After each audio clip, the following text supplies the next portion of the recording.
नमस्कार। 2024 के लोकसभा चुनाव से पहले संघ परिवार देश में अब तक का सबसे बड़ा एक जनसंपर्क अभियान चलाने जा रहा है। इतना बड़ा जनसंपर्क अभियान जो पहले देश में कभी नहीं हुआ। वो जनसंपर्क अभियान कैसा होगा वो बताऊं, उससे पहले एक आंकड़ा आपके सामने रखता हूं।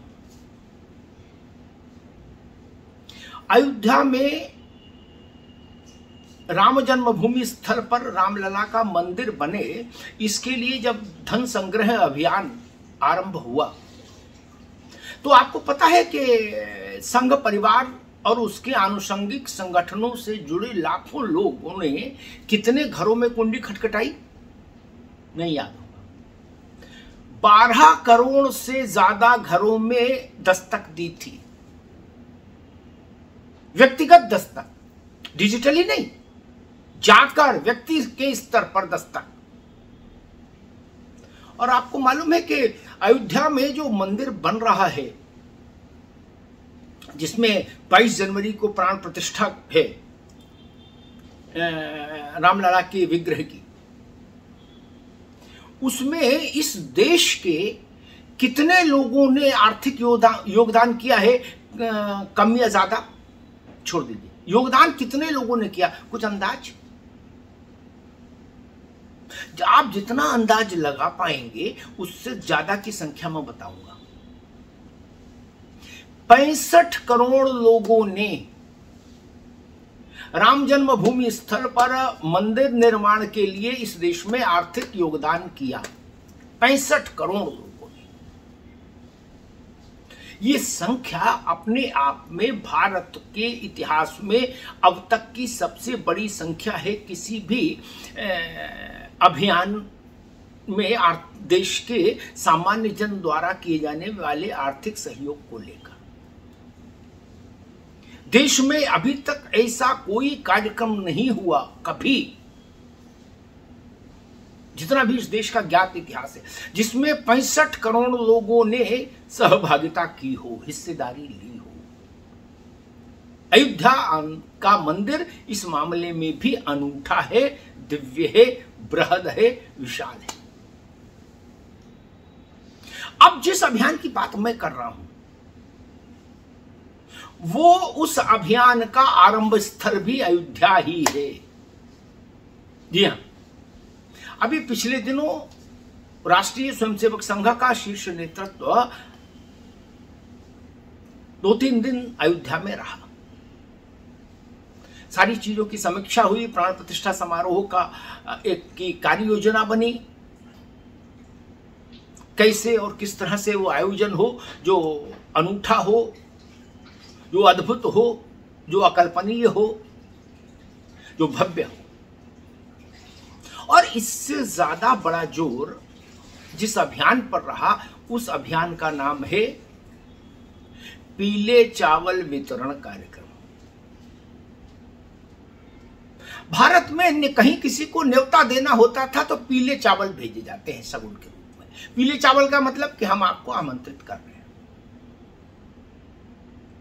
धन संग्रह कार्यक्रम की तरह ही तब 12 करोड़ परिवारों में दस्तक दी गई थी और इस बार लक्ष्य है कि 15 करोड़ परिवारों की कुंडी खटखटाई जाए और वहां जाकर पीले चावल उनको दिए जाएं। और कहा जाए कि 22 जनवरी को जब अयोध्या में जन्म स्थान पर भगवान राम का विग्रह प्राण प्रतिष्ठित हो रहा हो, उस समय आप घर में न रहिएगा, सपरिवार अपने पड़ोस के मंदिर में आइएगा। वहां टेलीविजन के जरिए, स्क्रीन के जरिए प्राण प्रतिष्ठा का कार्यक्रम देखिएगा। उसके बाद आरती में शामिल होइएगा, भजन पूजन करिएगा, प्रसाद ग्रहण करिएगा, दीपोत्सव मनाइएगा, फिर घर जाइएगा। इसके लिए पीले चावल बांटने का कार्यक्रम होगा। और संघ परिवार की योजना यह है कि 70 से 75 करोड़ लोग इस अभियान से के जरिए संस्पर्शित किए जाएं देश में। एक परिवार का मतलब, एक घर का मतलब भारत में मानकर चला जाता है कि 5 लोग तो हैं, तो 15 पना 75 करोड़ लोगों तक ये पीले अक्षत पहुंचे। ये बड़ी चीज है। और ये सब कुछ हो जाना है 22 जनवरी से पहले, क्योंकि 22 जनवरी को तो प्राण प्रतिष्ठा ही है रामलला की मूर्ति की, विग्रह।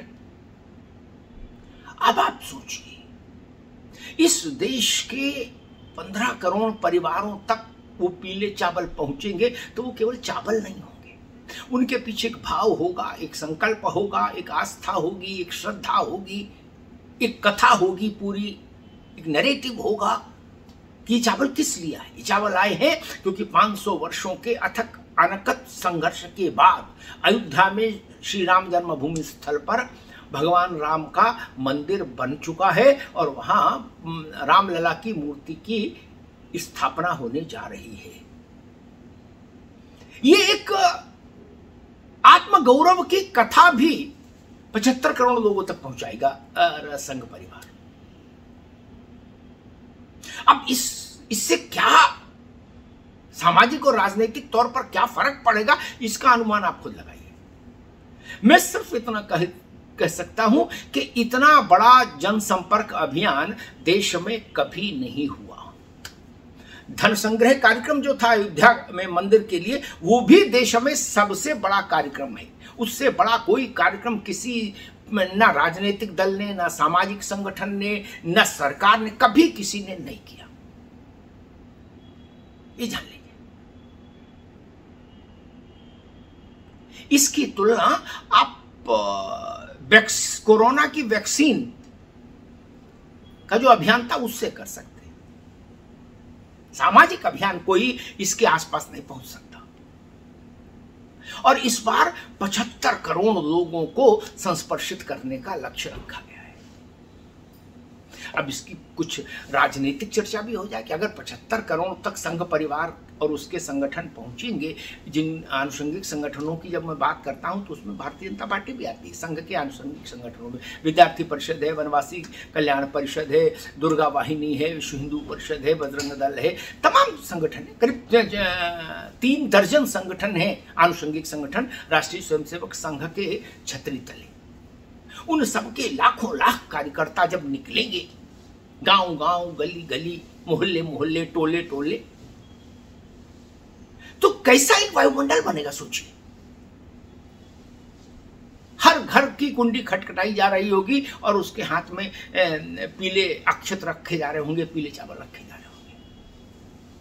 तो स्वाभाविक इससे सामाजिक और सांस्कृतिक, इसके सामाजिक और सांस्कृतिक पहलू तो है, इसका राजनीतिक पहलू भी बड़ा है। जब ये बात जाएगी कि चावल इसलिए है कि रामलला की मूर्ति के प्राण प्रतिष्ठा कार्यक्रम में आप मानसिक तौर पर, शारीरिक तौर पर सम्मिलित हो अपने घर से, अपने मोहल्ले के बगल के मंदिर के जरिए, तो ये भी स्मरण होगा, लोगों की स्मृतियों में आएगा कि मंदिर के लिए संघर्ष किस किसने किया। वो कौन लोग थे जिन्होंने अयोध्या में मंदिर बने इसके लिए संघर्ष किया, इसके लिए कुर्बानियां दी। वो कौन लोग थे जिन्होंने अयोध्या में मंदिर न बन पाए इसके लिए कोशिश की राजनीतिक तौर पर। वो कौन से दल थे जिन्होंने सुप्रीम कोर्ट तक में इस बात की कोशिश की कि अयोध्या में मंदिर बनने के मामले में रुकावट पैदा हो, देरी हो। वो कौन से दल थे, कौन से लोग थे, कौन सी विचारधाराएं थी जो ये हलफनामा दे आती थी सुप्रीम कोर्ट में कि राम काल्पनिक चरित्र हैं, वास्तविकता नहीं है राम। ये तमाम सवाल भी फिर हम कौंधेंगे और इन सवालों पर भी घर घर चर्चा होगी। चाय पर चर्चा नहीं होगी, ये चावल पर चर्चा होगी। वो चाय पर चर्चा वाला कार्यक्रम अलग था, अब की हो रहा है चावल पर चर्चा। और इतना बृहत कार्यक्रम, मुझे लगता है कि देश क्या दुनिया के लिए ये कार्यक्रम एक नजीर होगा कि कोई सामाजिक संगठन, कोई सांस्कृतिक संगठन 75 करोड़ लोगों तक पहुंच सकता है एक निर्धारित अवधि में। ये दुनिया के लिए भी एक नजीर बनेगा, क्योंकि मुझे लगता है शायद दुनिया के इतिहास में भी कभी इतना बड़ा कार्यक्रम किसी सामाजिक संगठन, सांस्कृतिक संगठन ने नहीं किया होगा। इसलिए ये बड़ा है, अद्भुत है, अकल्पनीय है। धन्यवाद।